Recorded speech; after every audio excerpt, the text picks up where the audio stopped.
Я дольщик по договору долевого участия. Что мне в первую очередь необходимо знать? Поговорим об этом подробно. Меня зовут Икрам, все самое важное и интересное. Итак, начнем. В ходе приобретения жилья в новостройках весомое количество сделок приходится на договоры долевого участия. При этом отнюдь не все граждане обладают достаточными представлениями о сущности и нюансах рассматриваемого договора. Следовательно, становится актуальным рассмотрение ряда важных вопросов, с которыми дольщикам рекомендуется ознакомиться в первую очередь. Итак, первый вопрос касается сущности договора долевого участия. Он представляет собой документ, с помощью которого появляется возможность приобретения недвижимости на этапе строительства. Здесь подразумеваются стадии, на которых объект еще не введен в эксплуатацию. Важно подчеркнуть существенное отличие от договора купли-продажи, поскольку при использовании договора долевого участия жилье в строящегося объекта нельзя приобретать на основе договорных отношений по продаже и покупке. Объясняется это тем, что само жилье физически пока не существует. Иными словами, речь идет о приобретаемой квартире как объекте в перспективе. Следующий вопрос касается системы регулирования правовых отношений по договору долевого участия. Тут предусматривается действие особых норм права, в которой зафиксирован перечень всех базовых сведений касательно долевого участия, ну и также закреплена специфика отношений между дольщиками и застройщиками. Помимо этого, при возникновении спорных ситуаций задействуются кодифицированные нормы права, в том числе законодательство, регламентирующее защиту прав потребителей. Некоторые вспомогательные уточнения, к примеру, совокупность условий оплаты дополнительных квадратных метров, допускается указывать в договоре, однако они не должны вступать в противоречие с законом. Вопросы безопасности при выстраивании правовых отношений применительно к договору являются одними из ключевых для дольщиков. В нынешних условиях заключение договора принадлежит категории наиболее безопасных способов приобретения жилья, находящихся в стадии строительства. Здесь отчетливо прописывается совокупность обязательств застройщика, которые касаются параметров объекта, основных характеристик, а также срока передачи объекта. В дополнение следует отметить, что с 2019 года действует надежная финансовая защита дольщиков посредством функционирования так называемых эскроу-счетов. На этих счетах деньги дольщиков замораживаются на период реализации строительных работ, и у застройщиков нет доступа к этим финансовым средствам до тех пор, пока объект не будет введен в эксплуатацию. В результате можно говорить о том, что система обеспечения безопасности сделки достаточно прочна, что право дольщиков защищается на должном уровне. Следующий важный вопрос касается преимуществ заключения договора долевого участия.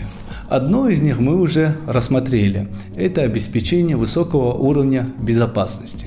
Преимущество заключения договора долевого участия – это предупреждение случаев двойных продаж жилья и в детальном прописывании ответственности застройщиков. Здесь дольщики могут восстановить свои права посредством обращения в соответствующий фонд при возникновении проблем. Также преимущества заключения договора долевого участия сопряжены с возможностью для дольщиков требования неустоек при срыве застройщиками соответствующих сроков. То есть речь идет о преимуществе компенсационного характера, а размер неустойки напрямую зависит от показателей ключевой ставки Центрального банка. Весомым достоинством заключения договора долевого участия является досконально прописанная в законе возможность у дольщиков вернуть финансовые средства. Здесь дольщики обладают правом в любое время расторгнуть соглашение. Предусматривается как судебный, так и добровольный порядок и вернуть свои деньги. Наконец, важнейшим достоинством является система регламентации гарантий. Здесь предусмотрено закрепление гарантийных сроков применительно к новостройкам.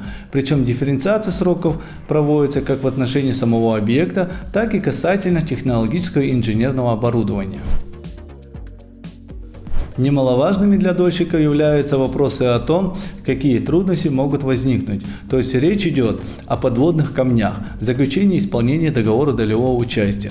В рамках рассматриваемых договорных отношений определяются сроки строительства, что, впрочем, еще не гарантирует от потенциальных переносов. Многие из них возникают по уважительным причинам. Примерами служат форс-мажорные обстоятельства или же пандемия. Иными словами, следует помнить о возможности переносов, не обусловленных нарушениями по вине застройщиков. Очередной вопрос касается того, на что рекомендуется обратить особо пристальное внимание перед тем, как подписать договор и возможно ли внесение в него последующих изменений. Соглашения по долевому участию являются типовыми договорами и, как правило, соответствующие шаблоны присутствуют на официальных интернет-ресурсах застройщиков. При этом дольщику предварительно необходимо провести сверку информационных данных о застройщике и объекте, фиксируя опечатки и ошибки. Также ознакомиться со стоимостными характеристиками, то есть ценой и порядком, в соответствии с которым производится оплата. Ряд нюансов кроется в том, каким образом будут осуществляться расчеты, если фактическая площадь жилья окажется меньше либо больше по сравнению с проектной. Следующее – это обратить внимание на конкретику в указании сроков передачи объекта. Как правило, застройщикам предлагаются типовые договоры и лишь в редких ситуациях они готовы к внесению изменений. Поэтому до подписания соглашения рекомендую обратиться за консультацией к юристу. Если обнаружится, что в соглашении присутствуют какие-либо несостыковки, пункты, носящие спорный характер, здесь целесообразно их обсудить с застройщиком. Варианты оплаты и особенности регистрационных процедур также относятся к весьма серьезным вопросам, возникающим у дольщиков. Стоимость недвижимости, а также порядок оплаты фиксируется в соглашении. Может быть предусмотрена полная оплата стоимости, ипотека либо рассрочка. Набор вариантов определяется маркетинговой политикой застройщика. Что касается регистрации, то дольщик и застройщик могут самостоятельно подать документацию. Если подача осуществляется застройщиком, то дольщик должен передать ему требуемый набор документов. Заявление на прохождение регистрационных процедур в отношении договора долевого участия может быть подано как лично при обращении в МФЦ или Росреестр, так и в электронной форме при наличии соответствующей электронной цифровой подписи. Таким образом, у дольщиков в рамках договорных отношений с застройщиком возникает множество вопросов, касающихся грамотного и беспроблемного ведения сделки. При детализации этих вопросов обнаруживается большое количество нюансов, но базовым и ключевым является уяснение следующего. Что представляет собой договор долевого участия? Какова система регулирования правовых отношений по рассматриваемому договору? Аспекты безопасности, преимущества, свойственные таким сделкам, какие могут возникнуть сложности, то есть речь идет о подводных камнях в заключении исполнения договора, на что следует обратить особо пристальное внимание перед тем, как подписать договор и возможно ли внесение в него последующих изменений, варианты оплаты и особенности регистрационных процедур и так далее. Но в любом случае решение по всем этим и другим вопросам принимать только вам, и чтобы не ошибиться, обязательно держите в поле зрения правую сторону вопроса. На этом у меня все, до новых встреч!